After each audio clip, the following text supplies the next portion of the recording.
Olá! E o Dicas de Leitura de hoje tem a alegria de receber Denise Becker. Ela que é fotógrafa, escritora, também gestora cultural e que faz parte de conselho editorial. Tem uma trajetória diferenciada em nossa cidade e participa conosco do Clube da Leitura Gente Catarinense em Foco. Denise, muito obrigada por aceitar esse convite. Que alegria recebê-la. Eu que sou assim uma pessoa que te acompanha há alguns anos, admiradora do teu trabalho. E aí nesse dia eu gostaria que a gente conversasse um pouco sobre a Denise, num primeiro momento, fotógrafa. Tu esteve em 295 municípios? Isso mesmo, 295 municípios de Santa Catarina, eu estive em todos eles, um por um, que finalizou agora no final do ano com essa produção, a minha última produção, que lógico leva a marca de Santa Catarina, não deixa de prestigiar a Ponte Ercílio Luz, porque ela realmente é um patrimônio, né? Então, e dentro você encontra os 295 municípios, 3 imagens por município, separado por regiões de ordem alfabética. Foi uma viagem, demorou bastante e acabou sendo publicado esse livro aqui. Até vou presentear vocês, trouxe 3 exemplares para vocês conhecerem meu último trabalho. Que lindo! Muito obrigada, Denise. Eu acho, assim, incrível. Eu que sou uma pessoa que trabalha com artes, penso que essa questão de termos livros com imagens, com fotografia nas nossas unidades, né, da Rede Municipal de Educação é muito especial. Então, falando em fotografia, qual foi o teu primeiro livro de imagens, de fotografia e como que a fotografia surgiu na tua vida?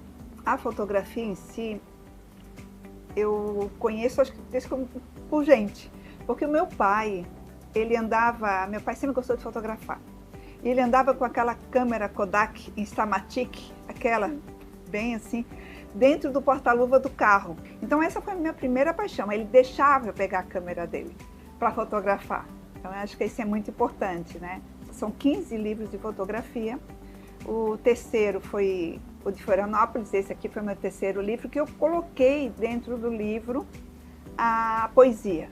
Então, depois desse de Itá não tinha, que foi meu primeiro trabalho, que eu fiz uma coisa mais até pedagógica, para a criança ver a imagem, tinha uma cartilha separada para ela dizer o que aquela imagem representava para ela. E depois disso veio o livro de Palhoça, que também tinha a mesma característica de Itá, e a partir do de Florianópolis eu já fui colocando poesia juntos. Então todos os Santo Antônio, Canaseiros, você vai ver que tem poesia junto com as imagens. Ponte Ercílio Luz, na época da reforma, eles me liberaram o acesso e eu fotografei todo o pessoal trabalhando dentro. Esse livro se chama Poetizando a Ercílio Luz. Então também tem a história, não em forma de poesia, mas um poema falando toda a história de como foi construída a ponte e as fotos preto e branco e colorido. E, inclusive essa imagem está dentro daquele livro, porque essa é de 2014, essa imagem da ponte. E a partir disso, lógico, fiz a história do Clube Náutico Riachuelo, isso aqui também conta a história dos 2 paralelos, o antigo da história deles até a atualidade, né? Então, assim, a fotografia sempre é uma paixão minha. Nesse momento, eu estou mais ligada à história infantil, à própria criação. Estou com um novo livro que está, assim, no forno. E agora? Então, essa passagem, assim, a fotógrafa, que tem tantas produções, né, 15 livros, 15. Começou ou despertou, teve uma vontade a mais de escrever para as infâncias, né, literatura infantil e juvenil. E já tem alguns livros publicados. Eu queria que a gente conversasse um pouco sobre esses livros. Desde novinha, assim, lá pelos... Acho que eu tinha 10 anos, não, que 10? Uns 14 anos, apareceu um edital, imagina, quanto tempo atrás, que pedia para escrever uma poesia. Aí eu escrevi a poesia e ganhei, e foi publicado. Eu não tenho mais esse livrinho, né? Outra vez, a minha irmã pediu, me escreve uma frase para eu quero concorrer e me ajude. Eu não vou ajudar, quem tem que fazer é tu. Mas dei uma ideia para ela, daí ela foi, fez a frase e ganhou também, sabe? Então, acabei me despertando isso. Escrevi historinhas, mas nada que pudesse levar para frente. Aí a gente casa, a gente tem filho, a gente não consegue ter tempo suficiente para poder pensar em outras coisas diferentes. E chegou um momento que agora, em 2019, 2018, apareceu essa oportunidade de eu escrever esse meu primeiro livro. Vou abrir uma exceção. É que esse primeiro eu escrevi em 2012, mas ele não é uma de histórias, ele é uma temática que eu uso na minha vida, que eu falo que é grandes ideias, como elas podem resultar da soma da intuição com o lazer. Eu não podia ir atrás, agora vou sentar aqui para escrever, não é assim, realmente a gente não escreve assim, são inspirações que vêm, né? Como eu falo da intuição, mas são inspirações que vêm e às vezes eu estava dirigindo, tinha que estar com um gravadorzinho, Julieta vai fazer assim, sabe? E o Pietro e na Itália, então vinha e foi indo. Aí eu consegui botar tudo no papel e deslanchou, aí aconteceu Conexão Julieta, né? Então, aí o que aconteceu? Eu ia lançar esse livro, ia lançar na Bienal de São Paulo. Na Bienal de São Paulo, se você tiver 3 livros, fica mais fácil para ter um espaço. Inclusive, a Bienal foi a única virtual. Ela não foi assim aberta ao público, foi bem na pandemia. Então, eu disse, 3 livros? Aí, tu acredita que eu escrevi os outros 2 em 2 dias? Que foi o Boa Noite Estrela e As Gavetas do Coração. Então, esses 3 foram lançados juntos, né? Eu tinha só esse e acabou. E foi um sucesso, porque realmente... E foi inspirações assim que... Então, eu tenho essa missão e acabei escrevendo. O Conexão Pietro traz alguns elementos diferenciados do restante da tua escrita, que eu amo, mas ele traz elementos inclusivos. E é tão importante essa temática na educação e aqui numa literatura infantil ou juvenil, na verdade. Eu gostaria que tu conversasse um pouco sobre a produção do Pietro e essa temática. Eu tenho 2 casos na família que têm questão assim que precisa ter algum cuidado a mais. Eu tenho uma filha que tem tremor essencial, que é um cuidado que as pessoas têm que ter, porque às vezes eles se confundem com Parkinson. E ela é jovem, desencadeou isso porque é hereditário. Esse tremor essencial já é da avó, o pai tem e agora ela tem. É uma coisa assim que tem que ter cuidado porque às vezes as pessoas confundem, né? Então a Julieta do livro, que é uma sequência, a Julieta tem tremor essencial. Eu só fui falar no livro Conexão Pietro. E o Pietro é daltônico. Então, é um daltonismo, por isso que lá na Julieta, ele tem coisa que ele fala no início do livro que ele não... Mãe, tu sabe que eu não enxergo só o vermelho, eu não diferencio alguma coisa nesse sentido, porque era Natal. E na Itália, a comemoração natalina era um pouco diferente, eles não usam, eles usam algumas cores, algumas coisas. E daí ela deixou separado, esse é a roupa que você vai usar no Natal. Porque ele confunde tudo, as cores.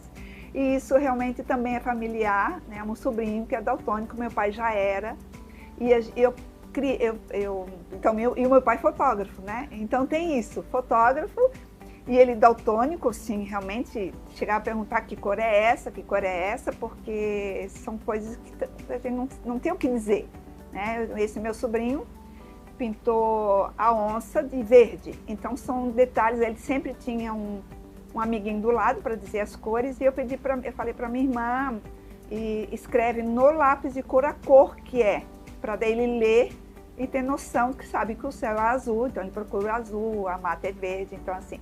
E em 2 tópicos, muito rapidamente eu falo, a Julieta comenta que ela tem tremor essencial, numa ocasião que eles perguntaram por que ela estava tremendo, e o Pietro, na hora que ele confundiu as cores, também ele falou que ele era daltônico. Então, eu tive esse cuidado que não é muito divulgado, né? A sensibilidade é tão grande, tem tantas coisas que tem que ser observadas, tanto nas crianças, adultos, e eu coloquei essas 2 no livro, que são muito familiares.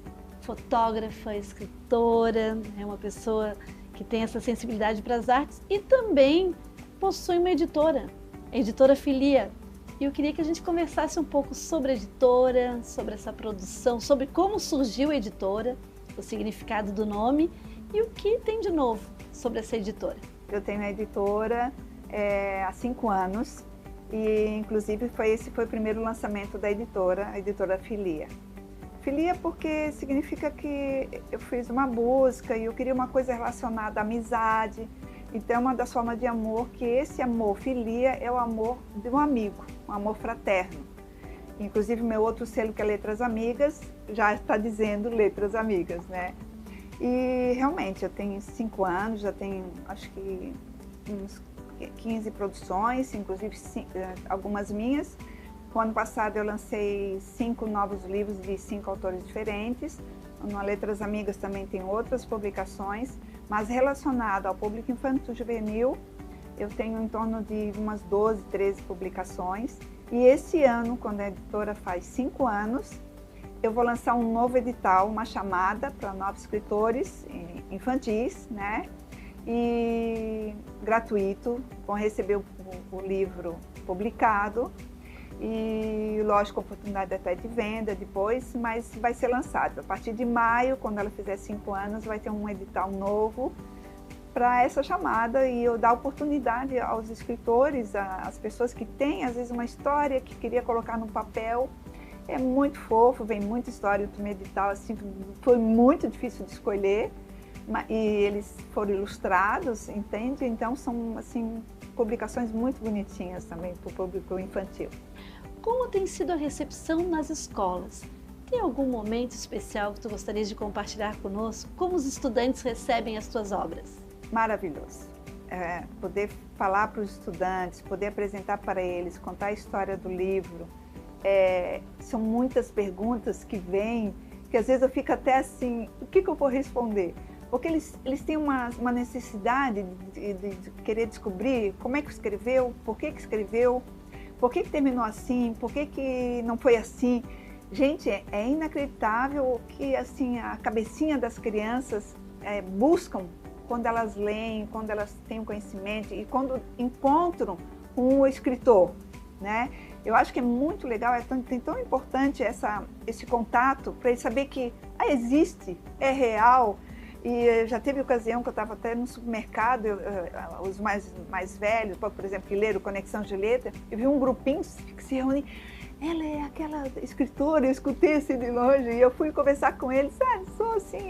Na época, inclusive, estou lançando Conexão Pietra, a continuação, e eles ficaram muito felizes.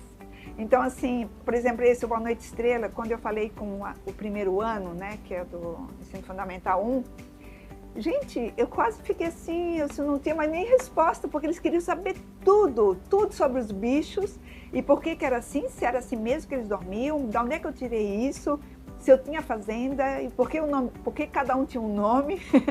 Então, assim, é muito prazeroso. Realmente, eu sou encantada em escrever para as crianças e eu deixo, lógico, surgir oportunidades que venham uma história nova. Mas, assim, isso é um encanto mesmo. Realmente, assim, é uma satisfação que não tem medida. Encerramos esse nosso momento e com a expectativa de outros encontros, tanto na rede municipal, quanto também em espaços diferenciados da nossa cidade. Que a literatura continue ganhando vida através das tuas mãos e da tua arte. Fica a dica. E assim chegamos ao fim de mais um Educa Floripa. Esperamos que você tenha aproveitado o programa de hoje e se inspirado com todas as histórias e aprendizados. No próximo encontro tem mais novidades e conteúdos especiais. Até lá!